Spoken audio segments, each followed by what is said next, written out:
Nick, these guys are low energy today. You notice that? You know what we need to do? We need to gamble. Let's do it, Nick. Let's play a hand of blackjack. Let's get these guys amped. Gentlemen, what an absolute pleasure to walk amongst some goddamn greats. Let me see if I can put a bit of pep in your step with a one-time blackjack hand to kickstart one of the greatest podcasts on earth. It is. I can confirm this is not AI. You did this? We're going to rock and roll proper today. Let's go. All right. Let's get some action. Is this guy? Are you on right now? LFG. Yeah. Mate, I'm actually breaking my own rules for you guys. I filmed today's hand, day 14, but I'm going to film tomorrow's hand for you guys right now. It'll roll out. This will even roll Tim, out. Sorry, hold on. Wait a minute, Tim. You are a Kiwi living in Calgary. Is that right? Yes, sir. Correct. Yep. Kiwi living in Calgary. Been here since September 2022, the missus and I. Oh, that's fantastic. God, this is awesome. Well, welcome to my country. Welcome I don't to the live pod. in Canada anymore, but... I don't know how I stumbled across you somewhere and I started watching all your videos on Instagram. They were off the hook, man. Congrats. They're awesome. Thank you. It's so much fun. Where in New Zealand are you from? From Taranaki, so West Coast, North Island. Certainly not somewhere. It's not a holiday destination for certain. If you're going, it's like dairy farming country. It's beautiful, but it's off the beaten path. So yeah. And how did you choose Calgary of all places in Canada? Do you know what we holidayed here, my fiance and I, May 2022, and we thought it was just going to be a holiday, then back to the farm. But I guess we had that COVID cabin fever like the rest of the world, and loved our time here so much that we just decided before we even finished the holiday that we cracked on to getting our visas and got back, sold up my livestock and leased the farm back to my parents and made the move. And awesome. We haven't looked back. I don't think they'll be seeing me pulling tits on the dairy farm anytime soon. That's colloquial for milking, by the way. Yeah. So lads, what do we want to do here? We want to put 10K and then give it to one of Tim's mates who's stuck or something. How do we do this? We Mr. Beast this? We give 10K to the next time you get coffee if we win? And you give it to the barista or something? What should we do? Yeah, let's do it. Let's do a 10K free roll for Tim and his fans. Okay, perfect. Okay. So now do you want me to add that to my bet for this one? Yep. Yes, okay. Absolutely. We want to be in a 10K sweat with you. One and done is absolutely the way to go about this. There we go. First part we've got to do here is pick out. Are these real dealers or are these AI dealers? No, these are debate. These definitely are real dealers. They're certainly Eastern European, as far as I know. I don't know what their quality of life is like. I imagine they're warehoused somewhere and put on the tools. Now, I went with a young lassie today, and she roll bold and ass for me. So we're going back to the blokes because they've been good to me. Yeah, pick a bloke. Pick a bloke. Somebody who feels blue collar, who wants to work for us. We need somebody who's a worker. And you have over 1 million followers now watching this. Yeah, it's craziness. gone from 15,000 to 1.3 million in this entire journey. So, yeah, a little bit nonsensical, but okay. This looks like he looks like a worker. What do you think of this guy? He's going to work for us. You're going to cop the insult live as I do it. Alrighty.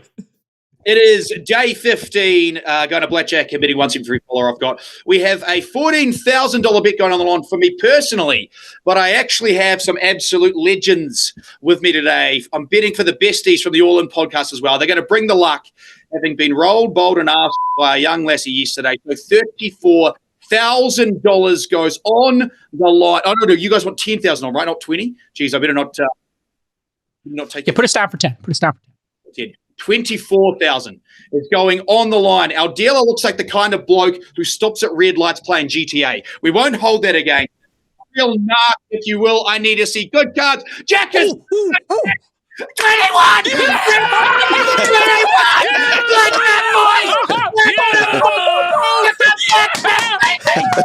how we do it! That's how we do it! Go! Oh my That's God! That's a worker B! That's a worker B! I knew he would do it for us. I can't believe we've just pulled that off. Oh my God! Oh, did that really happen? Gentlemen, that has really just happened. You've just turned 10 into 25. Holy cow. Oh my God. Look at Sax. It's like, we can do this for the whole taping. That's amazing. Sax is ready for another round. We turned 10 to 25. All right, so are we going to have a separate all-in balance? We just keep rolling it every week? Yeah, can you come back next week and can we put this out rolling? We just keep rolling every week. We might have to. I cannot believe we've just blackjacked. That is Unbelievable. Well, Tim, have a good day. All right, Tim, you are a legend. Everybody follow Tim on Instagram. Yeah. Let's get him to 10 million. You have a future in broadcasting. You are going to make millions. You went from the farmhouse to the, literally. and here we go. Now you're going to be running a casino. I think you should have Tim's Blackjack. You should have your own brand. And we can build a whole brand on this. Tim.Naki on Insta. I tell you what, I won't have to run anything. N-A-K-I. I won't have to run anything if I can just play one hand of blackjack with you guys and I land Jack Ace every week. That is unbelievable. Yeah. And like we said, that 15K we won, that's yours for you and the missus. Go on a great vacation. No. We said it. We want you to do something good with it. We're already cashed up. You take that 15K, you take the missus out, you get some first class tickets, you meet Shamat in Italy, and then let's go. That's it. How about I go first class to the All-In Summit? Now there's an idea. We could play some. We could have a whole session. We may or may not have a fun casino night there. So this will be fun. Yeah, you got to come All-In Summit for sure. All right. Yeah, get the missus, take the 15K, 2 first class tickets, get yourself set up in a nice hotel, and we will see you there. All right, everybody. Let's get to the docket. Well done, Tim. Thank you, Tim. See you later. I appreciate it, guys. That was awesome. Unreal. I can't believe they have live dealers standing in a warehouse in front of a webcam. That is such a, imagine walking into that facility. You're surprised that facility only has what, dealers? That's like OnlyFans for gamblers. There's a lot of webcams there. I think you can choose at the door what you want to do. Deal blackjack or whatever else you want to. Whatever else you want to be on a webcam for. You could be doing jewelry. Probably making a porno in the next room. Above the table and below the table. There's 2 different tapings occurring. Oh my God. Smell from that warehouse. Oh, man. Well, it's rough. It's rough, so folks. Awesome. So what happened? You DM'd him? That was so good. Yeah, you know what? No, what happened was somebody emailed me and they're like, "Hey, that's my mate that you talked about. He's a big fan of the show." It turns out, this is the thing about influencers now. This is the thing about this micro celebrity stuff. We all know each other by default, right? So he was just slid into the DMs. There's definitely a camaraderie. Great. Yeah, that was awesome. That's awesome. I'm so glad he won. And he basically got smashed in his DMs. 1,000 people DM'd him. "Oh, you're on All In. They're bugging out to you on All In." And I just said, "Hey, would you do your live hand with us?" And then I wanted to clear with you guys before I put our money on it or whatever, but I couldn't do that because I wanted to surprise you. Yeah, that's great. But here we are. I did not think that was real when he popped up. I thought it was like a recorded thing. Yeah. All I could think of was, do I look like an ass by saying more? So that I just stayed quiet. I thought we hit more than 10K. I was like, start with 50K. Let's just see what happens. I know. You ever feel like when you tiptoe into the bet with a small amount, but you want to do more, and then you win, and you feel like you actually lost money because if you had made a bigger bet, you would have made more. Like I lost 60K. I should have put. This is true degeneracy. 50. No, I would have put 50. I would have won 75. Instead, we put 10. We won 15. I lost 60. We made a Jake outsize bet. Yeah, it's a feeler bet. Let your winners ride. Rain Man David Sack. And instead, we open source it to the fans, and they've just gone crazy with it. Love you, Bestie. Queen of Quinoa. I don't know what's going on. Anything going on in your life? Anybody been busy having some adventure, Sax? Seems like you were busy last week. Anything to report from your side of the world? Well, should we take you guys behind the scenes of a presidential fundraiser? I admit I've never done one before, so it was a new experience for me. When you host a president, it's just a whole different level of preparation. The Secret Service was out a week before. The president has an amazing advance team. They work out every detail. They make a map of your house. They really have to think through everything. The police shut down the street. It's really a very involved process. By the way, I went to dinner in the city that night. And, I was right by your house. So I drove up the street and they had everything blocked off on 3 blocks on both streets, on both sides of your house. But there were all these protesters, all throughout San Francisco, pro-Trump people had driven in from all over NorCal, must have been, because these were not San Francisco natives. Supporters, yeah. And they came in with these cars and the streets were blocked. It was a total zoo in the city for hours before and after your event. I actually stayed in the city that night, and I heard the people going nuts for hours afterwards. But it definitely took over. It took over the city. Yeah. It was So crazy. what's really interesting is that all week the San Francisco publications had been trying to gin up protesters by writing about that, the president's coming to town and the protesters are going to show up. And in fact, there was almost no anti-Trump protesters, and then a huge number of pro-Trump demonstrators came out and they were waving flags and cheering along his motorcade as he was coming to the house.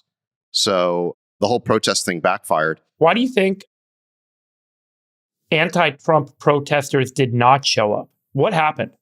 I think there's just a big enthusiasm gap. I mean, I think that the pro-Trump people are very enthusiastic, and the, let's call it pro-Biden or anti-Trump people are just not very motivated right now. So it's exhausting to be against Trump for 8 years. This has been exhausting. People I think are they've wiped out. exhausted folks. Uh-huh. So It's a anyway, losing Owen proposition, McCabe, who's right? the founder of Intercom, he was there. And I think this was actually a good summary, because he said that he spoke with a bunch of people and none of them identify as Republican, all voted or donated Democrat in the past. That's true for me too. Now they're backing this guy for his policies on war, immigration, crypto, and more. This election's referendum on those issues. So Owen, came out, appreciate his support. But it's true, the campaign told us that they had more first-time donors at this event than they've seen before.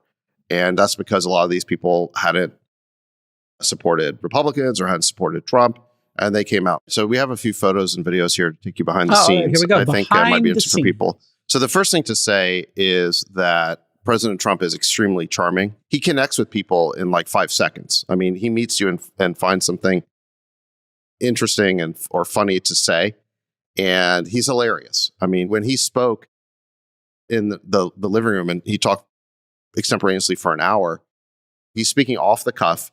Every speech he gives is different. This is him coming into the living room. He had made just a few notes about topics he wanted to talk about on a piece of paper, but that was it. It was all completely extemporaneous. No teleprompter, obviously. And he's hilarious. I mean, people don't realize how entertaining he is. What were some of the greatest hits? What did he hit on? Did he hit on low pressure from showers? Because I know he's got some things he hits on that are relatable. Was it all specific crypto topics, tech topics, or did he go off? Well, he did talk crypto, and it was really interesting. At one point in his speech, he called on the Winklevoss brothers who were there. And I'm only mentioning this because it was already reported that they were there, so I don't want to speak out of school. But he said to them, he says, I know you guys created Facebook. He was giving them credit for creating Facebook. And I know then he said, you actually created it. Yeah, but he says, but it's okay. I mean, you guys look like models. You were dealt a lot of cards. A lot of cards. I mean, they're very good looking. Huge IQ. And I mean, look at him. Great hair. Yeah. And so I thought, okay, wow, he must know the Winklevoss brothers. He must have met them previously. And I found out this is the first time that he had ever met them. So think about the awareness that he has to know that they're in the audience, to see them, point them out, and then have this kind of hilarious routine with them. So he's someone who's very sharp, very on the ball, very funny. And then his energy level is incredible. So he had started his day at Mar-a-Lago at 3:30 a.m. Pacific time, 6:30 a.m. his time. Then he flew to Arizona, did a Trump rally in Arizona. Then he flew to San Francisco for our event. He spent 4 hours at our event. He could have left an hour earlier if he wanted to. Then he flew to LA for more events the next day there. So think about his day, and his energy level was just amazing the whole time. Chamath, your thoughts before this goes on for an hour? Yeah, I'll give you two observations. The first is that I think that there is a huge gap between how the media tries to portray Donald Trump and what he's like when you meet him in person. And that gap is really wide. And so I would say specifically to Democrats and independents, you really do need to sit in the room and feel what it's like. David is right. He is charismatic. He's intellectually sharp, and he's funny. And when you put that together, he can engage an audience for a long time and be totally extemporaneous. The other thing I would say that is that he is very polite, and He's kind in a way that was disarming and was not what I expected. And so I felt that I had misjudged him many years in the past. And so I was very glad that I had an opportunity to sit beside him and to actually interact with him one-on-one. It was really, really engaging. And so that's more about the style. And then about the substance, what I would say is it was not just a pro-America agenda, but it's very clear that he was pro-innovation. So he was really supportive of AI in the details that he talked about. He was very supportive of crypto in those details. And he's very much low regulation, low taxation. And so when you put that together, it does stand very much in contrast with what the alternative is. And so I think that both of those things are a reason why, even if you aren't willing to vote for him, I would encourage everybody to experience what it's like to hear him. Freeberg, your thoughts on all this? I didn't go to this. I didn't go to the event. I don't know. No, I know. Just big picture. I'm wondering our why Bestie's hosting this. I want to know why Chamath didn't wear a tie. Everyone else is wearing a tie. You didn't want the tie? Chamath doesn't need a tie. He's a baller. All right. Do you want to say what Trump said to you when he met Natalie? So it's us talking, and he says, "You guys are a really beautiful couple." Uh-oh. And I said, "Well, thank you." And then he turns to me and he goes, "Well, you must be really rich." He says this thing. And I started laughing out loud. Nat thought he was hilarious. So because of the disparity in the looks between you and Nat is what he was sort of implying. You guys sat next to him at dinner. Yeah.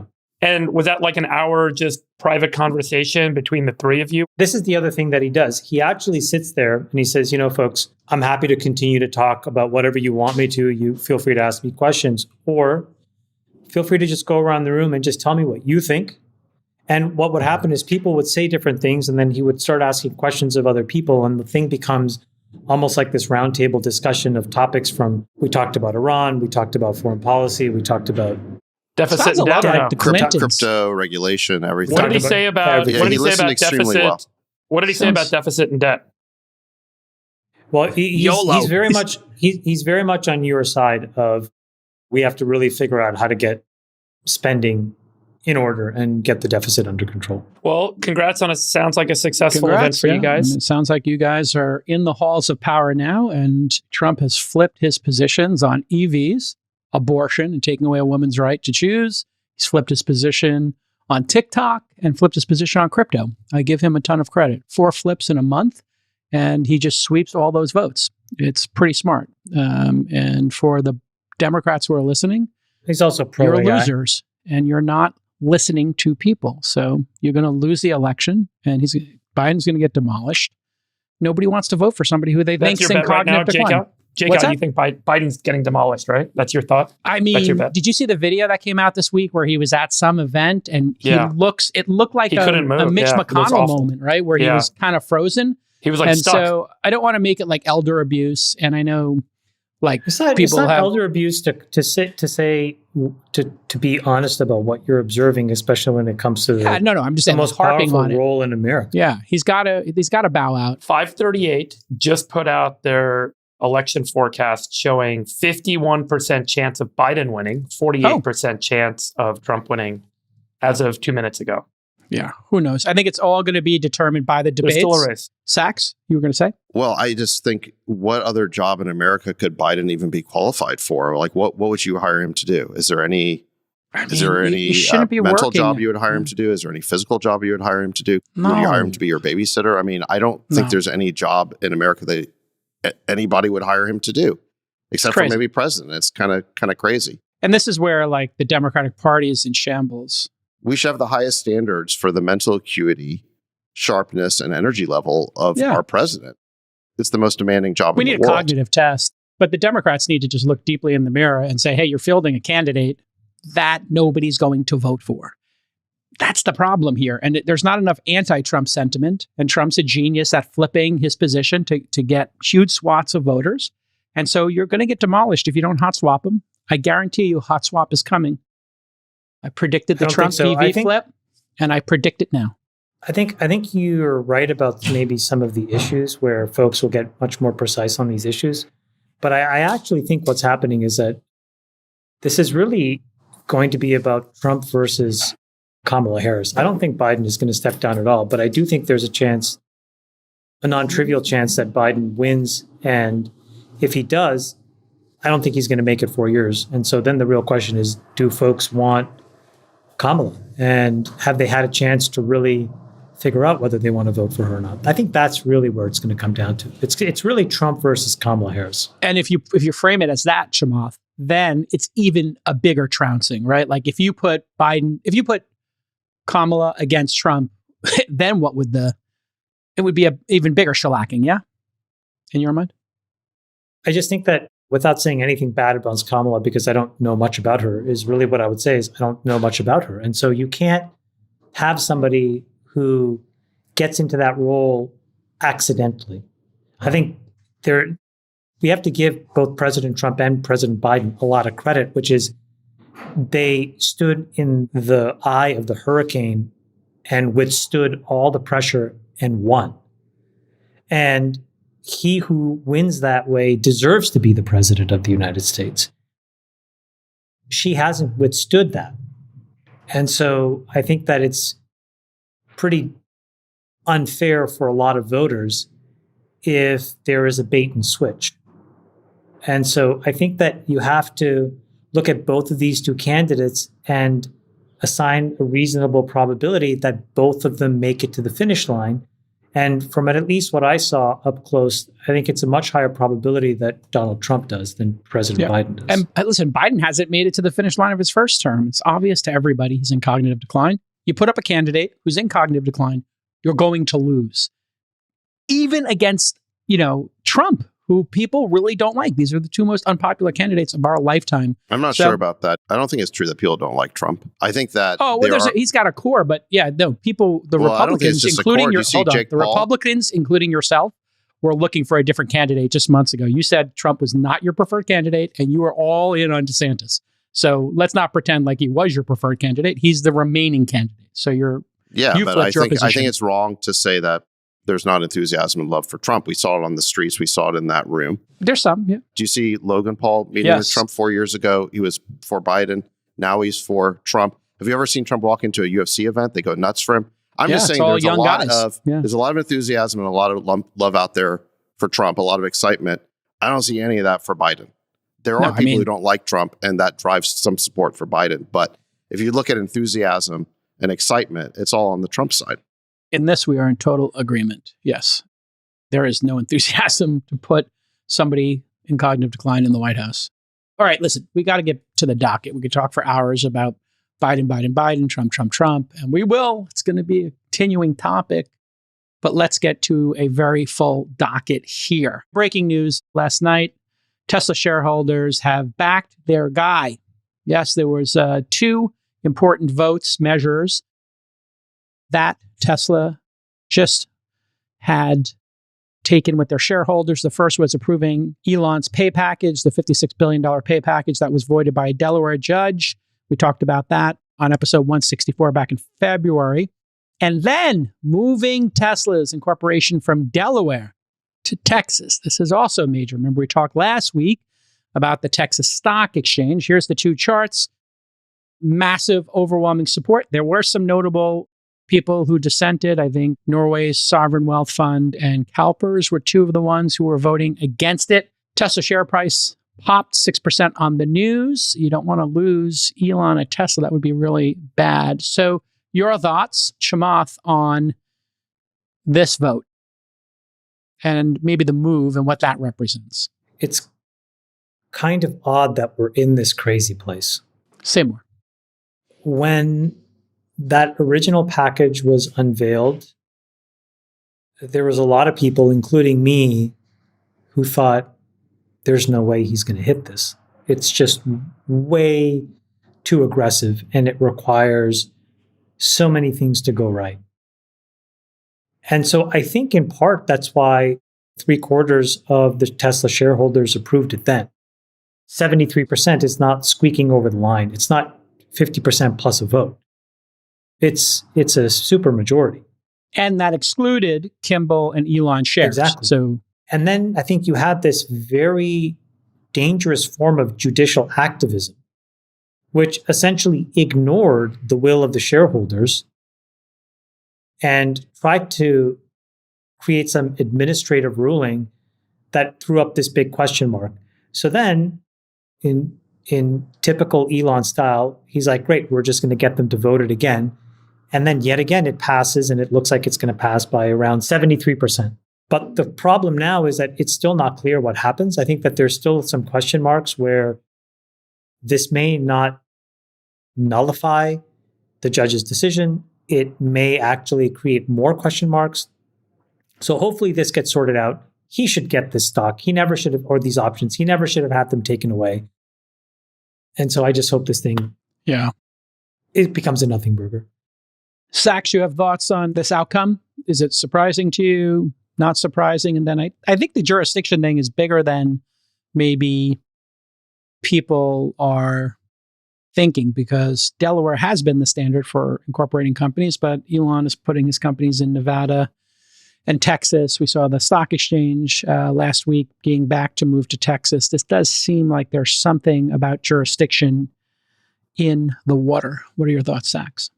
Well, I think it's ironic that the winning margin, 73%, is the same margin by which shareholders approved his comp package back in 2018. So again, they got 73% voted for this 2018. Now they voted to reapprove it by the same margin. And the reason why they had to do it is because this activist judge in Delaware avoided it on the grounds that somehow the original shareholder vote wasn't valid.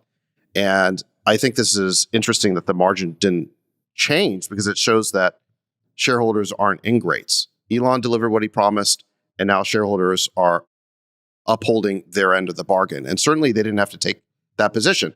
There were different groups like CalSTRS who basically took the position, what have you done for me lately? You know, yeah, you delivered, but we don't have to pay you because of the judge, so we're not going to pay you.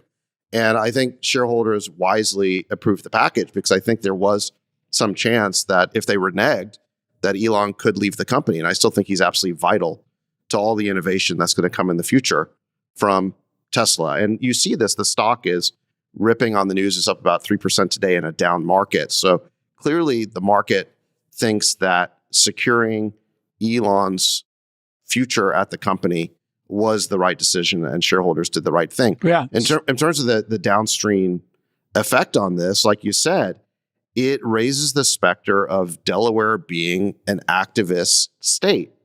That's not why anyone incorporates in Delaware. The reason why you incorporate in Delaware is because you think it makes you subject to an extremely predictable body of corporate law that's been tested and become bulletproof over many, many decades.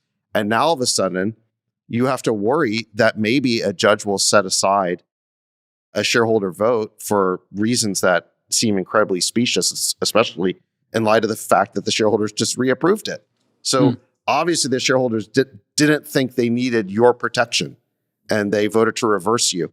And moreover, Tesla could still be subject to paying the legal fees of these trial lawyers who've asked for literally billions of dollars in legal fees that the judge still has to rule on. So imagine this. Imagine that the shareholder vote gets set aside by the judge. It then gets reapproved by shareholders. But the trial lawyers who brought this nuisance suit can now get billions of dollars. If that happens, I mean, Delaware can kind of kiss its status as the premier corporate law state away. Friedberg, is this a John Galt moment? Is this where capitalism, socialism, and the state collide, and people now start thinking, maybe we need to create a new jurisdiction, a new framework? That's a good question. I think it's a good example for capitalism. And I think it should shine the light on how other CEOs are getting compensated at public companies, where there's typically a multi-million-dollar or multi-deca-million-dollar pay package that has no dependency on the performance of the business. You can make tens of millions of dollars a year and not drive shareholder value. And I think that the way that this deal was structured, where Elon effectively got 10% of the company for 10xing the stock, should be an example that other boards should actively consider when considering both candidates and their appetite for this sort of a package and their compensation packages themselves. The way executive comp typically works at the board level at public companies is you hire these comp consultants. And the comp consultants come in and they use comparables, which basically means let's do what everyone else does. And so you have this self-reinforcing system of compensation and benefits for CEOs that bumps up a little bit every year, that ultimately has some degree of ownership in the stock, but fundamentally has very little downside. And Elon had no guarantees in his pay package when he got this comp package originally in 2018, and he got 10% of the company if he 10x'd the stock, which is what he did. I really think that it is worth having this become the kind of beacon for all boards to consider. And it seems like shareholders in aggregate are applauding the concept. And look, Elon is a special guy and he gets special treatment. But I think that it moves the needle and should move the needle a little bit for other CEOs and other boards to stand up and say, we should think about something that looks a lot more like this than what we typically do. And I think you would find a very different cast of people showing up to become CEOs and to drive performance out of these businesses, and a lot more risky and aggressive behavior than what I think you would typically see in big companies that are in maintenance mode. What do you guys think of the organizations that initially voted yes and now voted no? They basically are saying, look, I mean, if you think about it, you're a big public company. I don't know what ISS recommended. This is Institutional Shareholder Services. They recommended no both times. Right. And so ISS basically is what a lot of big public fund managers will follow when they make their votes. And so if I'm a shareholder... That's not what I'm asking. No, I know what I'm saying. But like, let's say that I'm BlackRock or I'm a shareholder. I'm not going to put BlackRock as some big shareholder of Tesla stock. Why would I vote to give away 10% of the company when I don't have to? Yeah, very simple. Because he would leave. Morals and ethics matter. And you want to do the right thing, and you want to incentivize capitalism to operate properly, and want to incentivize the people who take on the burden of running these companies. And the people who voted against it, I think people should just make a list of those individuals, Chamath, and they should not do business with them. Because if somebody is going to double cross you, they've shown you who they are. These are people who double cross them. They got the benefit, and then they stabbed them in the back. Make a list. That's exactly what they did. That's exactly what they did. It's worse if they voted yes the first time and then they voted no.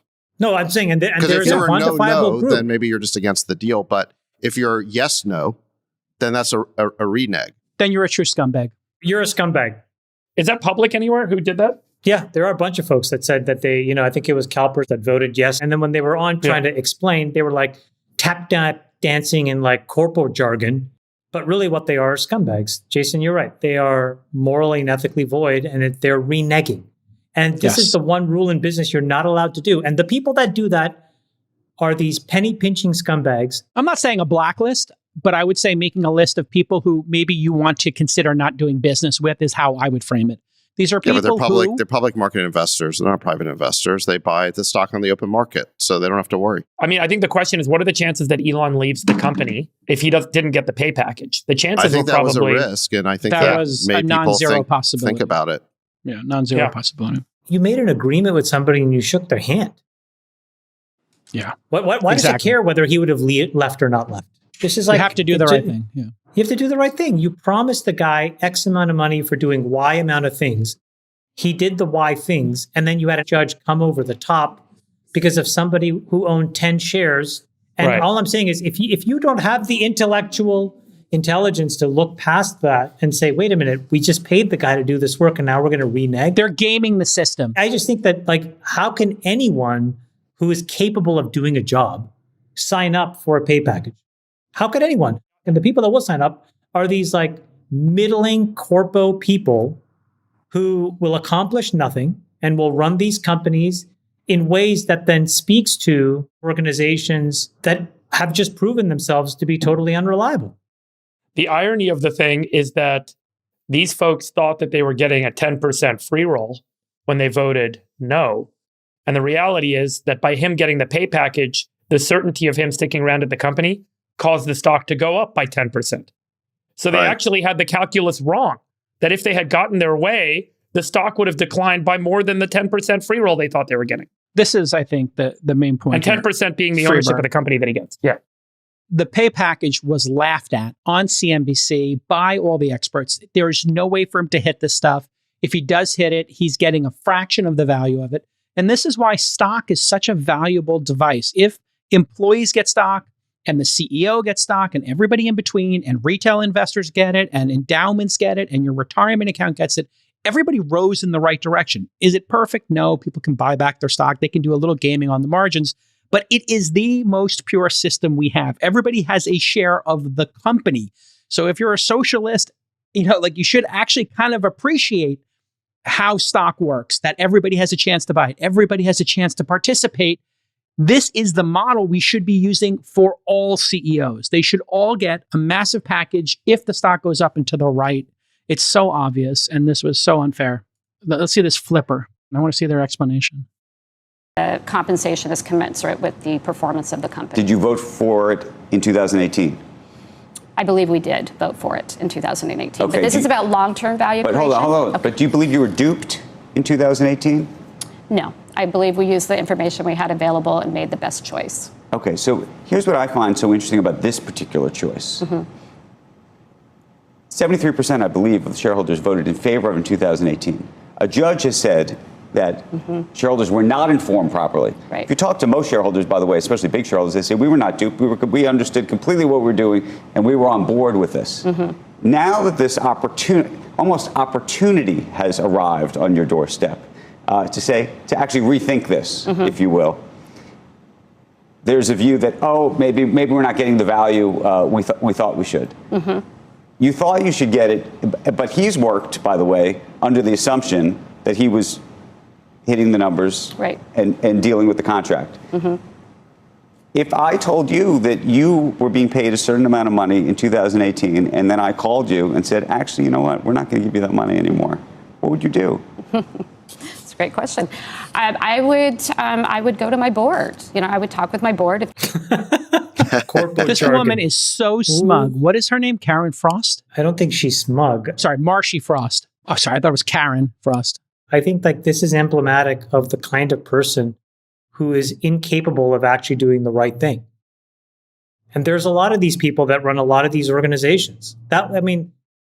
What kind of an answer is that? It was a non-answer. That's why I said it was smug. Let me just ask each of you.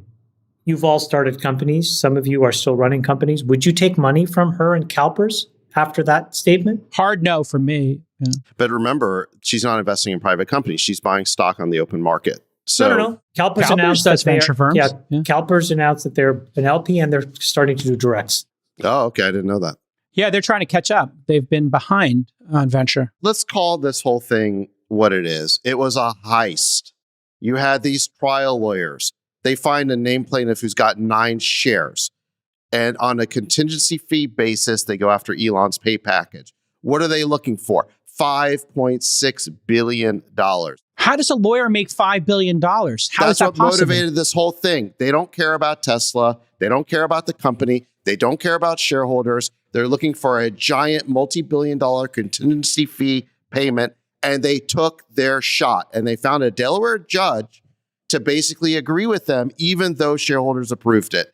And then shareholders reapproved it. So my question is, how much are these trial lawyers going to get? Is a judge going to award them billions of dollars for what was clearly now a mistake to avoid a pay package that shareholders wanted to stick with? If they award these lawyers billions of dollars, which is what they're seeking, no one's going to want to do business in Delaware anymore because it subjects you to these stick-up heists by trial lawyers. So I think that's going to be the next big shoe to drop is what do these trial lawyers get awarded? Well, what are they going to get paid? Because they also wanted to get paid in Tesla shares. No, I'm serious. Here's an idea. Buy the shares yourself. Yeah, they said, we don't like your management of the company, but we want to be paid in your shares. Yeah. Yeah, by the way, they got their shares and then they voted to give Elon the next pay package. So it's just a full-on grift. They secured the bag. But Delaware is supposed to protect corporations against this grift. That's why people incorporate there. When people ask, why does Delaware have this special place that everybody decided Delaware was where we incorporate? It was because it was predictable. Lawyers felt this was the most predictable jurisdiction that would be the most shareholder friendly, most shareholder, thoughtful, whatever word you want to use. They would defend the shareholders, and here we are. The last company I started, 8090, we incorporated in Nevada, and I just re-domiciled a couple of other companies that I own into Nevada as well. It's becoming a trend. We're having very big discussions about this in the startup community of where to domicile your company, and more to come on this one. Okay, let's keep moving. Apple had a huge announcement this week. Apple has entered the chat. They announced Apple Intelligence, get it, AI, and they have included a ChatGPT integration from OpenAI. This was really, I think, impressive in many ways because people thought Apple was far behind.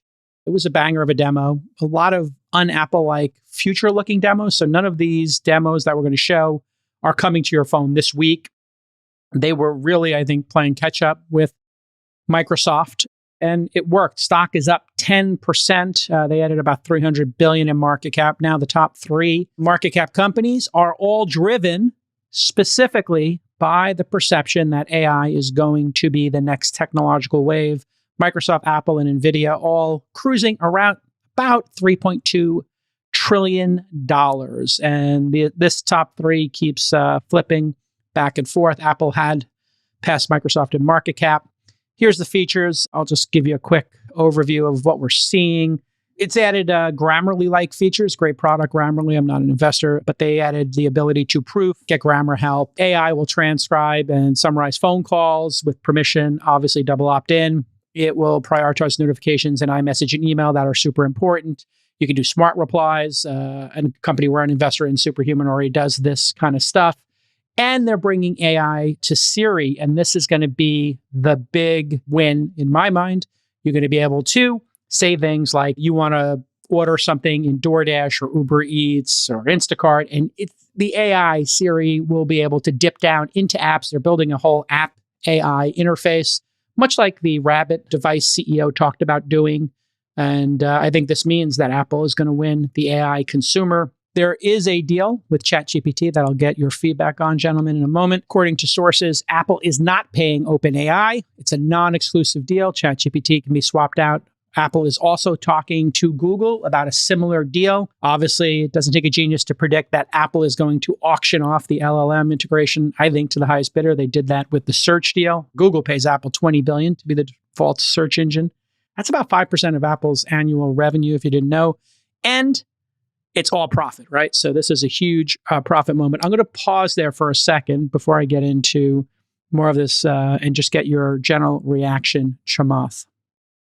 I think you nailed it right at the beginning. The thing that I was struck by the most in this is we went from a phase where in the Steve Jobs era, these events were because you were about to unveil a product that was done and shipping as of that day. And then at some point we transitioned to they are talking about products that they intend to release within a year. Now we've shifted to the part where they're talking about software integrations from a third party that will happen in a year. So if you just look at it sequentially, it's a little disappointing in that sense because for a company this big, it's really not much of anything. You can't really touch it and feel it. And it's going to take a year before we really know what the totality of all of this is. Meanwhile, the economics of the ChatGPT deal were leaked and there's no money on either side. So I don't know, it's a little bit of like, it's really not much of anything, to be honest, because there's nothing we can actually play with and experience. Freeberg, your thoughts on the vision here at least?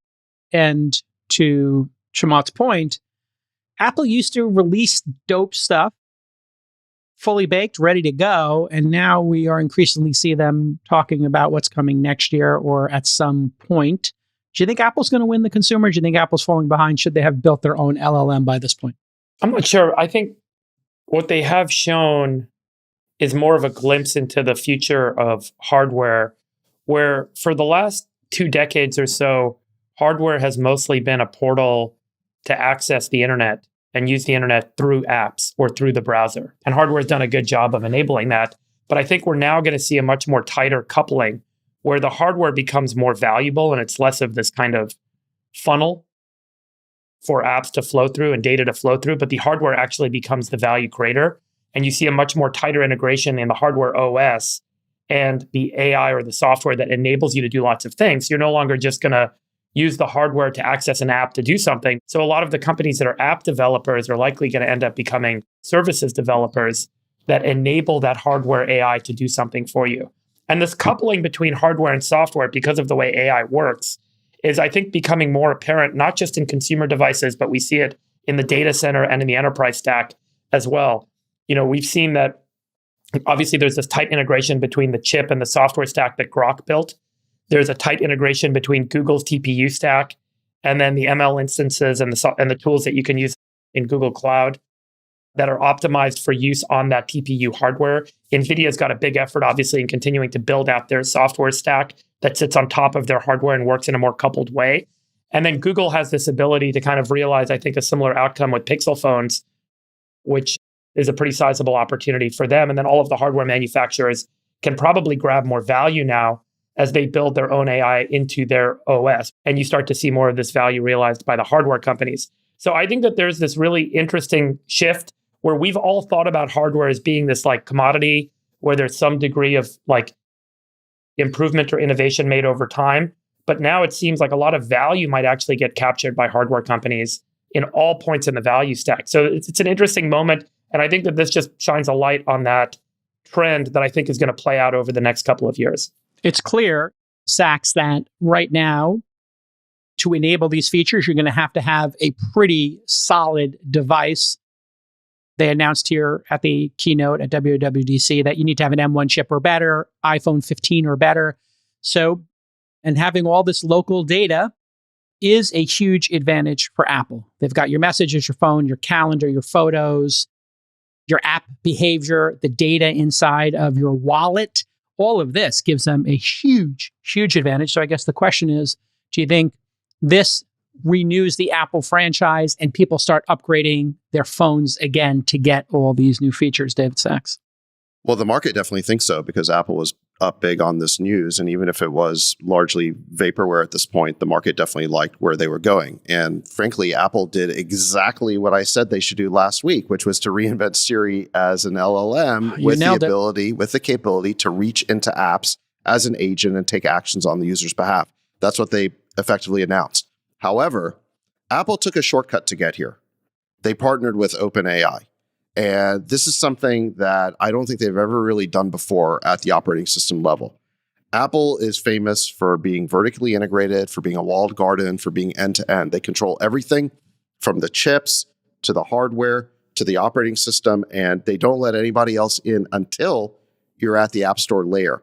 This is allowing somebody in beneath the level of the App Store. This is allowing someone, OpenAI, to get access to your data and to control your apps at the operating system level. And I think, Elon pointed out, wait a second, what are the privacy implications here? And I think there are major privacy implications. There's simply no way that you're going to allow an AI on your phone to take all these actions on your behalf without giving that model substantial amounts of user data. And that is a huge change for Apple. Remember, Apple in the past has been the advocate for consumer privacy. There's a whole issue of the San Bernardino terrorist where the FBI went to Apple and said, we want you to give us backdoor access to their phone. And Apple refused to do it and went to court to defend user privacy. And furthermore, one of Apple's defenses to the arguments, the antitrust arguments for allowing sideloading and allowing, other apps to get access to parts of the operating system is they've always said, we can't do this because it would jeopardize user privacy and user security.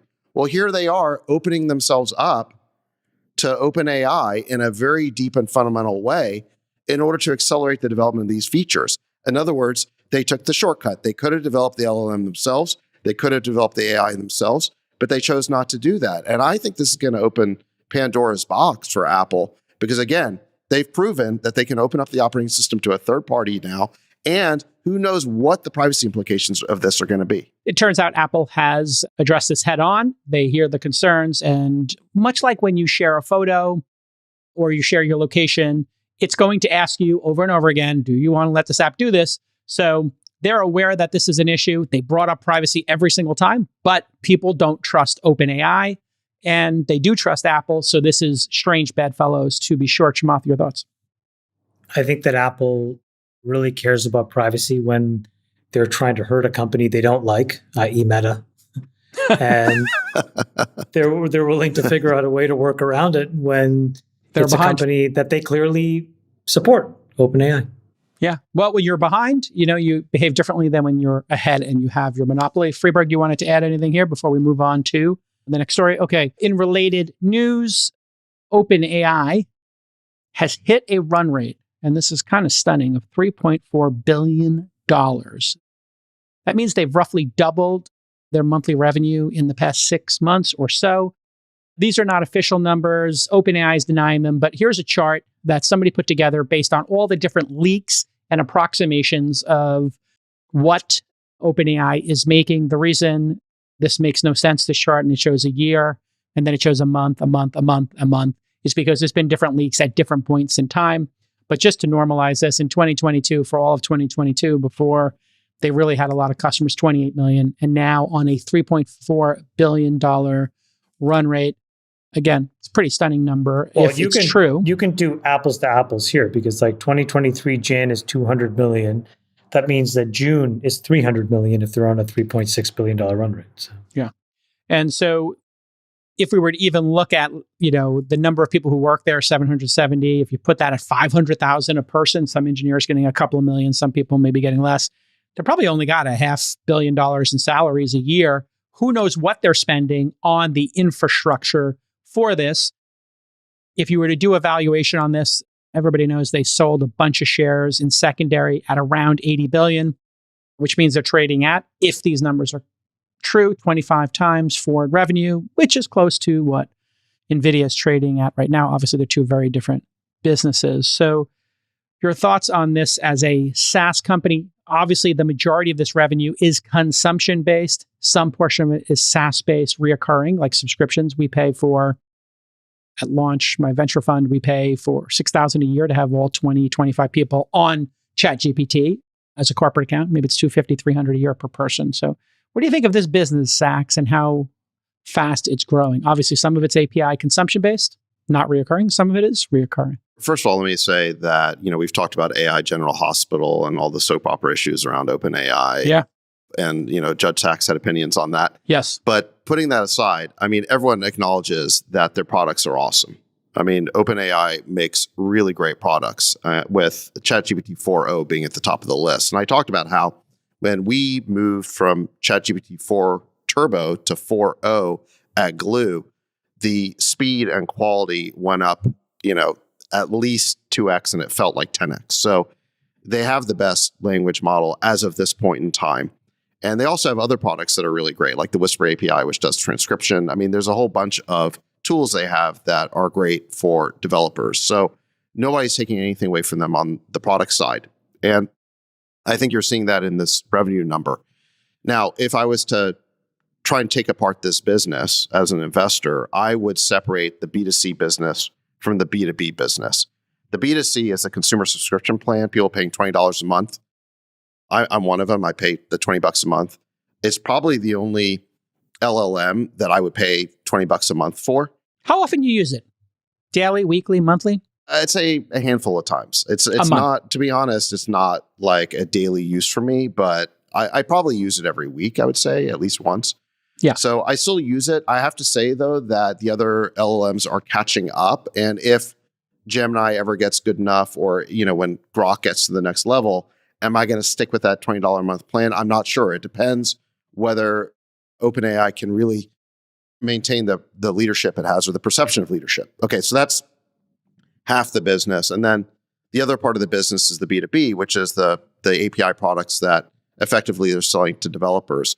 And that's where I would place the future value of this company. As somebody who invests in SaaS, when we see a business that has B2C subscriptions and B2B, we place all the value on B2B. And the reason is because historically, the churn rates in B2C are too high.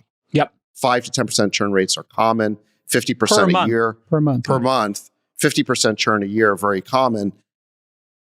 OpenAI may not be experiencing that yet, but it's very hard to avoid the downdraft of consumer churn. And on the other hand, on the B2B side, a good B2B business has expansion, 120%, 150% expansion year over year from same customers. In other words, they're ordering more.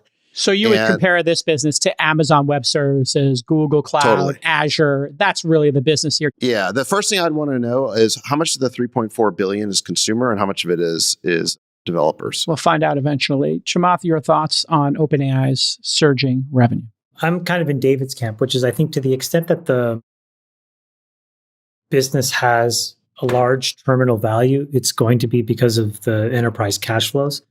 The thing to keep in mind is that I still haven't seen enterprises building production level products using AI. It's all experimentational, right? It's all experiments now. Yeah. That's nothing against OpenAI. It's just a commentary on the fact that we are at a very, very early part of the cycle where when you use this term blast radius, right? What are you referring to? You're referring to this idea that you're stringing together elements of a model or multiple models that each have some non-trivial error rate. And by multiplying all these error rates together, you get your final product.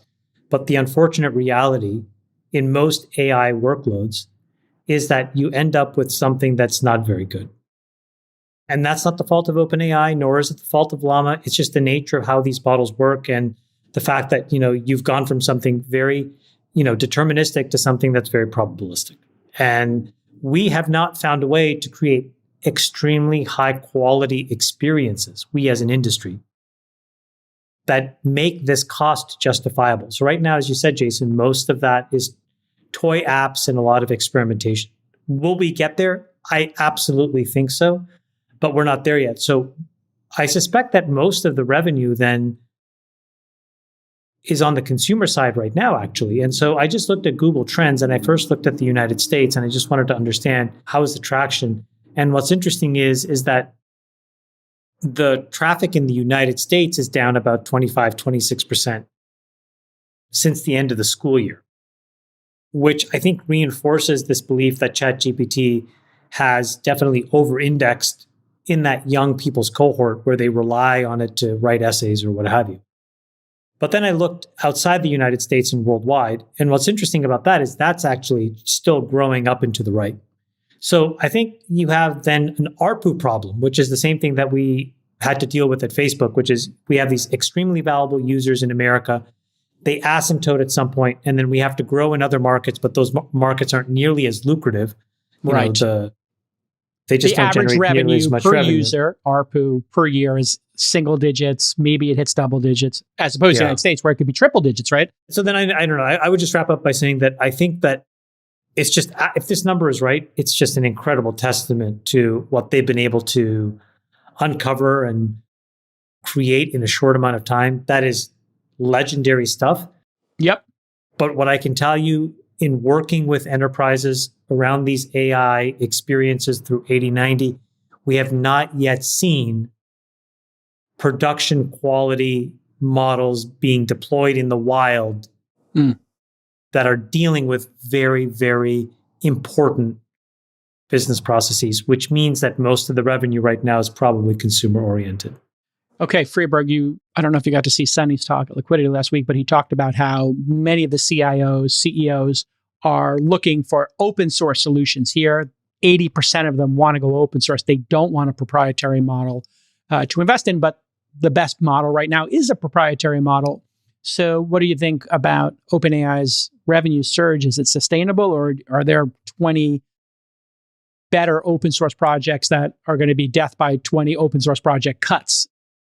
And Chamath's general feeling here that, hey, it's not ready for prime time yet. It will be, but we're in the AI dial-up era, to use an analogy here. Hey, you can see the promise, but it kind of sucks in terms of reliability. Yeah, I mean, maybe OpenAI is AOL, right? Like, I think that there's going to be a Google that'll show up maybe it's Google that'll grab a large part of the value here, or, ultimately the cost comes down so much with the open source tools. I do believe that these open source tools are incredible. I mean, the open source Llama instances are like, they get you 85 to 90% of what you're looking for. So if you're an enterprise user, why would you pay thousands of dollars for the OpenAI platform when you can use Llama and you can tune it and you can build your own front end to it, your own integration with your own data, et cetera, et cetera. It's just early days for enterprises figuring out how to do that. But I do really believe that the future is enterprises, companies, building their own LLM-driven tools for both internal and external products that leverage smaller open source models. And that we're kind of in this, dearth of people's understanding and ability on how to actually execute against that, which makes the default to be go to the ChatGPT interface. I will also provide a counter. I just did a big project at work this week. We had a big offsite. We had 20 people involved, and everyone used ChatGPT to get ready for it. So there was a ton of analysis, a ton of data gathering, a ton of reporting needed for the offsite. And rather than hire a third party or have people go out and source data themselves, a lot of us, including myself, I prepared like maybe a quarter of the material, just used ChatGPT and pulled the sources to make sure it was all useful. You did pull sources and check facts, right? You do have to do that. So we pulled the source, and there was a lot of wrong stuff, just to be clear. But for our purposes, if you were to ballpark, what percentage? I would say 25% of it was like wrong, and then you had to clarify. But the truth is, for this particular application, it didn't matter. We were making some approximations on markets and sizes and various facts that we were kind of using to do some strategy stuff, and some product development stuff. So I would say it wasn't useful. You found it 100%. And I would say it saved us hundreds of hours. And were you paying them an enterprise license or a consumer license? $20 a month? What is that? It's the same thing for the enterprise, Chamath. You can just sign up, and for $20 a month, you can have your whole organization on it. Like, did Freebird, Freebird, like you're just paying it yourself, or you pay for everybody at Ohalo? I think everyone has the right to pay for it. I think other people at the company pay for it too. I don't have like a corporate thing set up. So everyone we took the time to set up the corporate. It's really easy. And then anybody with your domain can sign up and let you track it, but it doesn't consolidate. That's what I'm looking for, Chamath, is the ability to consolidate all the searches in one place and everybody can share their searches. But like I said, the application kind of is layer what Blue's doing, right? In some ways, Saks. Yeah. Collaborative AI. It's an application today, meaning like we go to the app, we ask questions, we get answers, and we use that. And I actually had it pull tables down, and I dropped those tables in, like all sorts of great stuff it could do.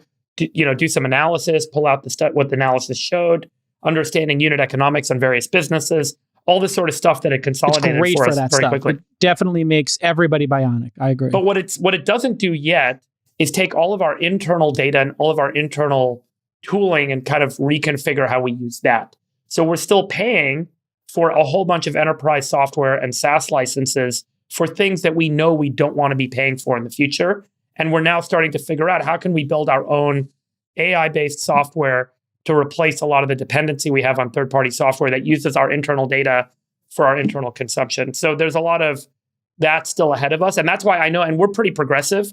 So that's why I know it's early innings, because I see the way we're going to use it. And I know that we're probably well ahead of big enterprise companies that are more traditional. And so I can see like a couple of years from now, all these big enterprises are going to figure the same thing out.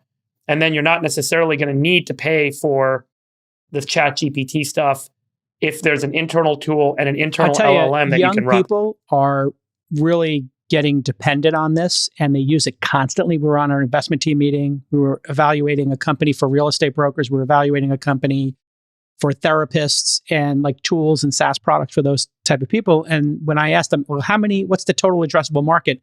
Boom, 3 or 4 researchers and analysts on my team are doing that search, finding sources and saying, there are this many therapists, this many social workers, this many real estate brokers, this many buy-side.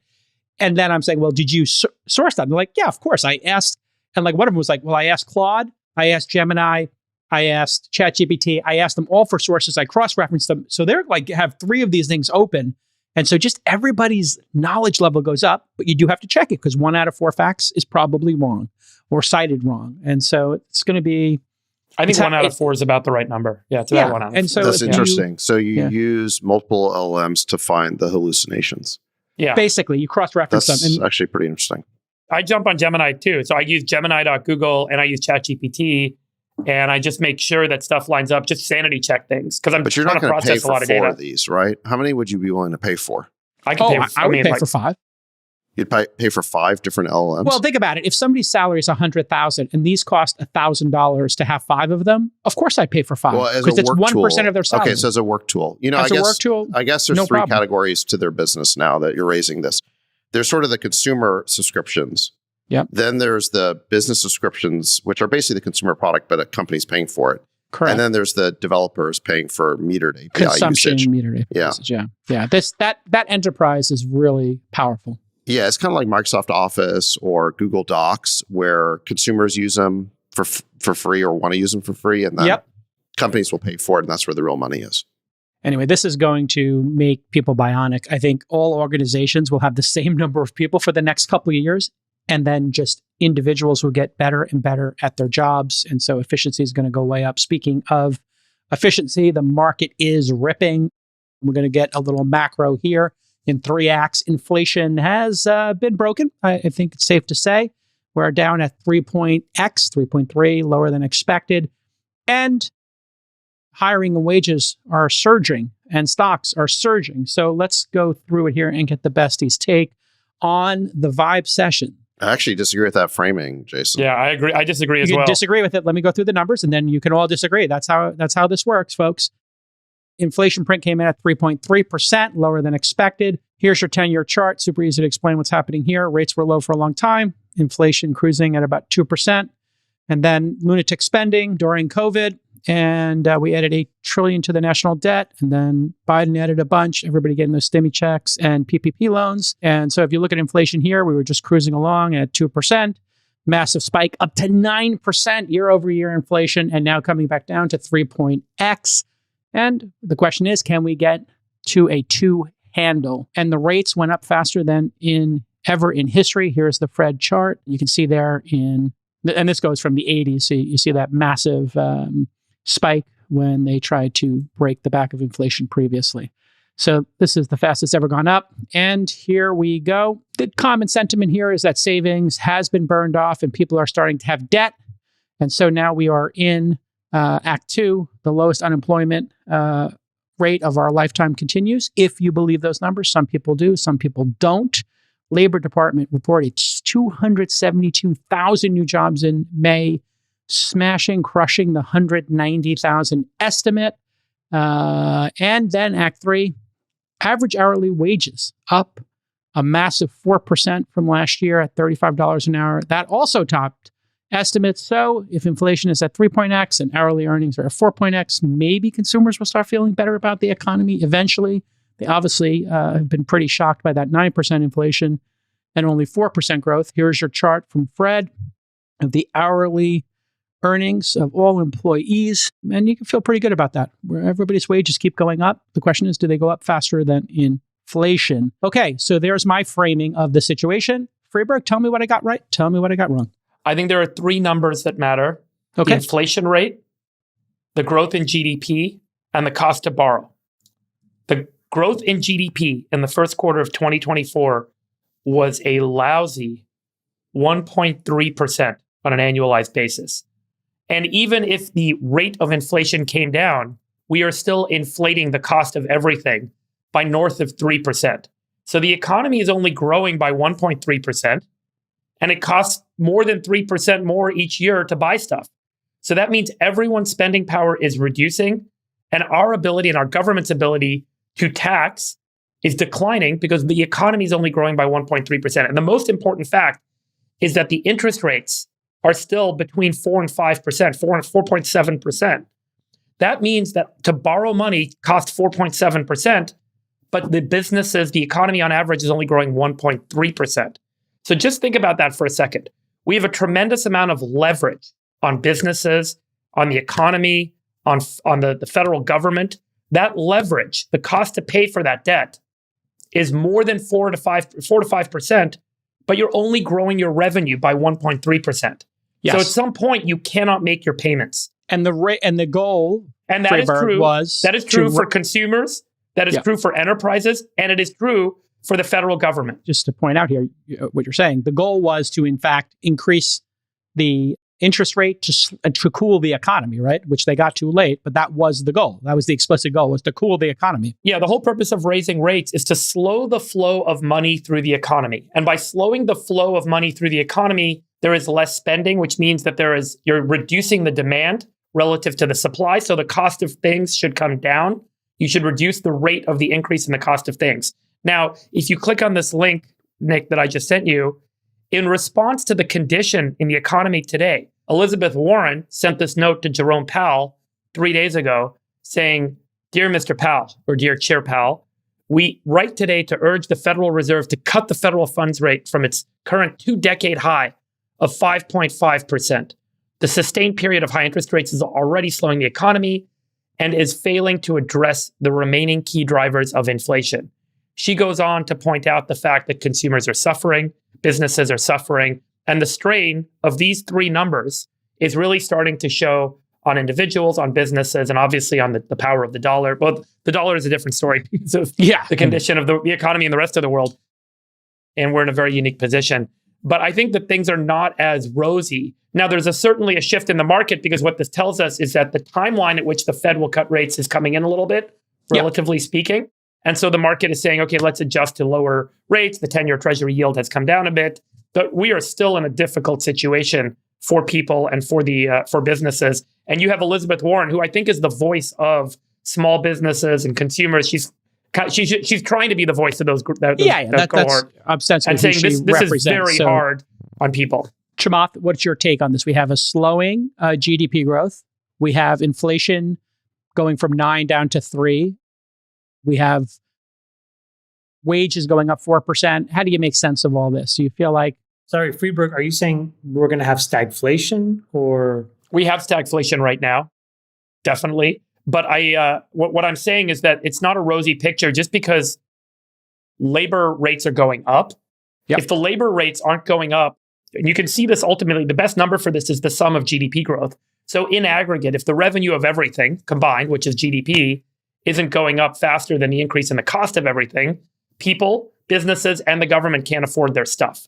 And that's fundamentally what's going on right now. What we need to see is a normalization where GDP growth is greater than inflation rate.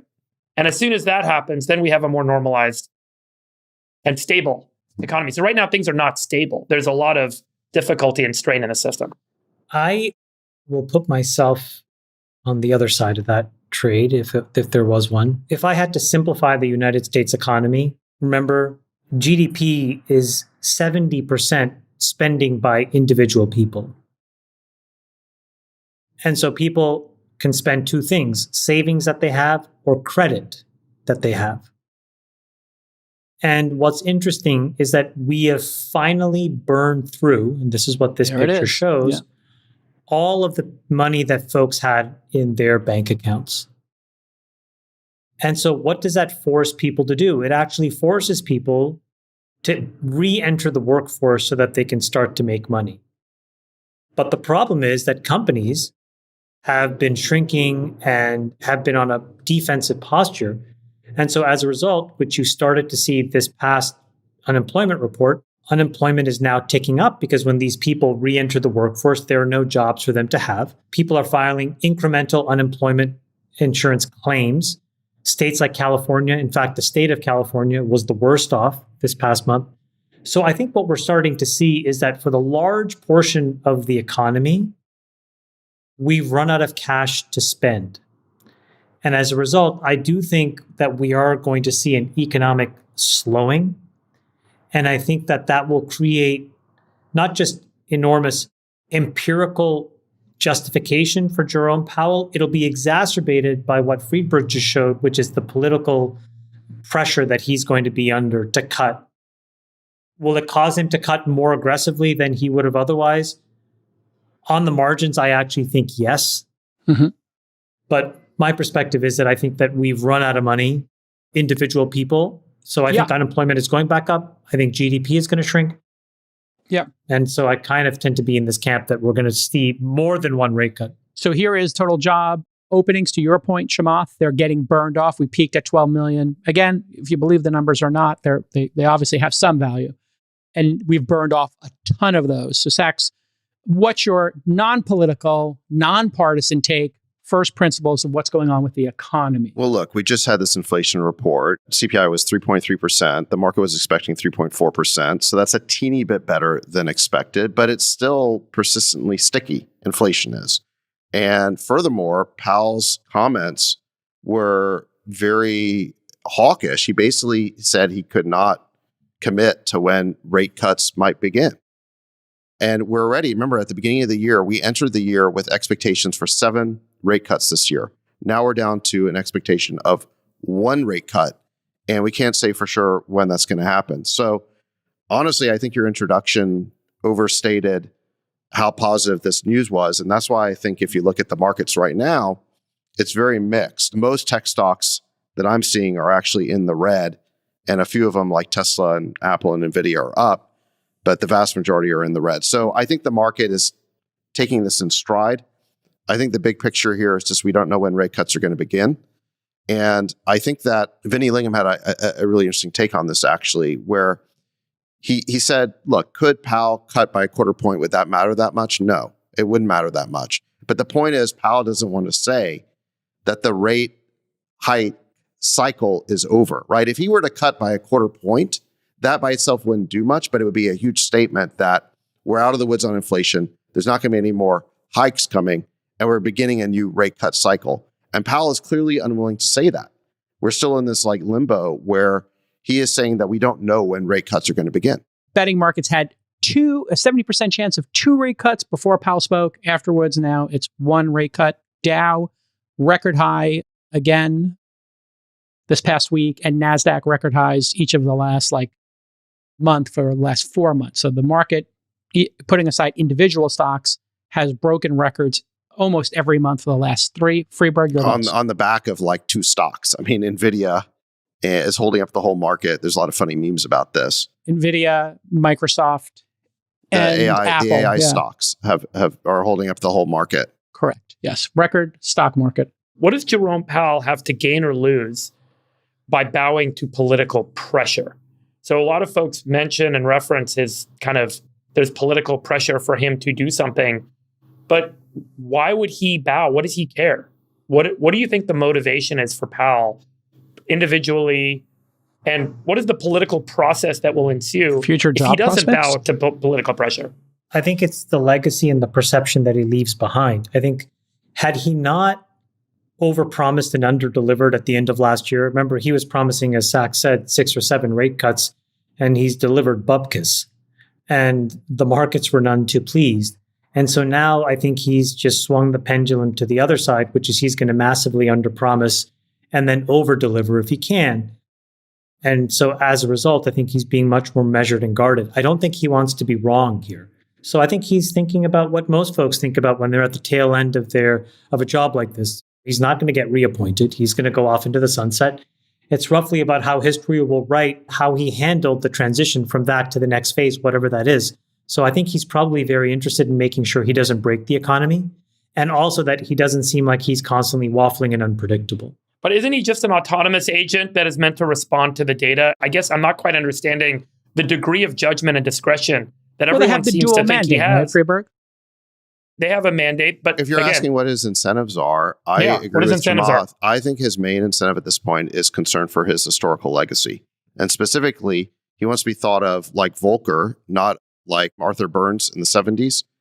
Volcker basically crushed inflation even at the cost of a recession, and he is worshipped today as the best Fed chair ever, whereas Burns let inflation slip the leash in the 1970s, and he's not thought of very highly. So I think that Powell's main concern here is with his historical legacy at this point. I don't think he's expecting to be reappointed. He's wrapping up his second term already.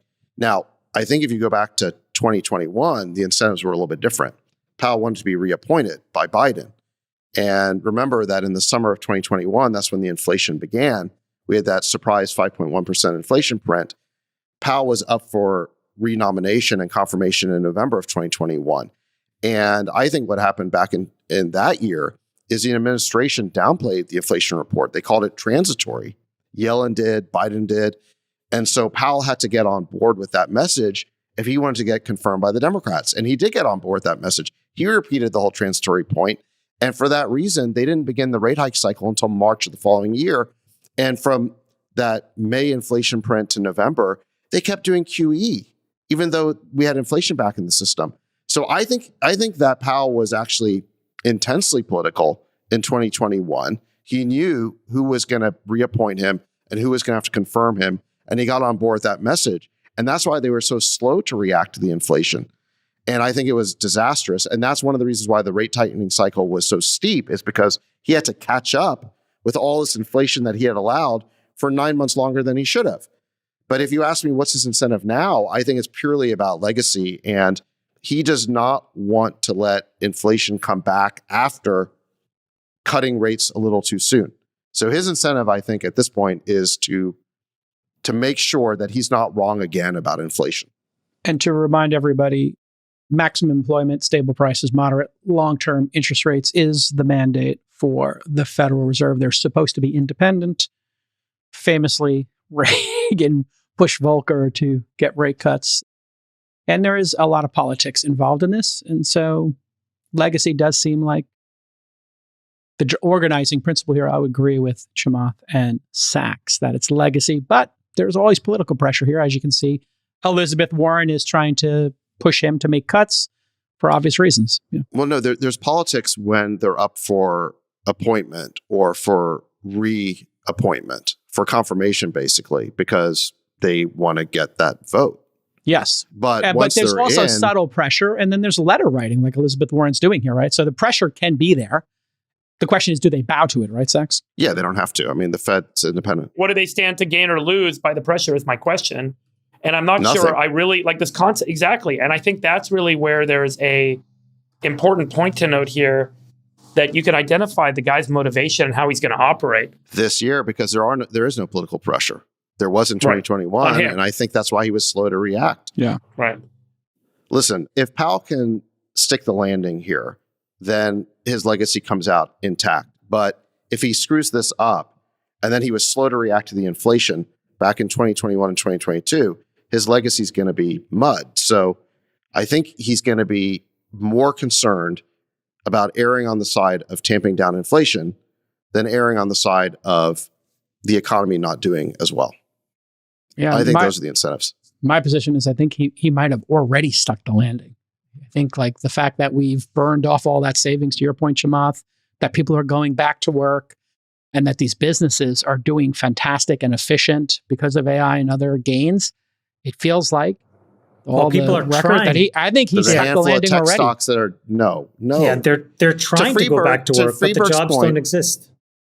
I think they're going to take jobs. They just might get the job they want. And that's what I think people have to recognize, is they have to take a job and they may not be the one that they want, working from home. We could have a negative recessionary print going into the election cycle. I think that's very possible. Yeah, exactly. I don't know, Jason. Look, I'm hearing a lot of happy talk right now. And I Just agree with looking at Freeberg. the facts, You had 1.3% GDP growth rate with a 6% of GDP deficit by the government. If the government wasn't printing so much money, wasn't overspending, That's right. if you were to have a balanced budget, It would be a recession. yeah. Think about that. To subtract It would be the negative. 1.3%. It would be negative GDP growth if not for the government's programs stimulating the economy. And a lot of the jobs you're talking about are government jobs. The government is creating jobs like crazy, not in the private sector, but in the public sector, because it is an election year. So there's a lot of political forces propping things up. And I wonder what happens after the election. We'll find out.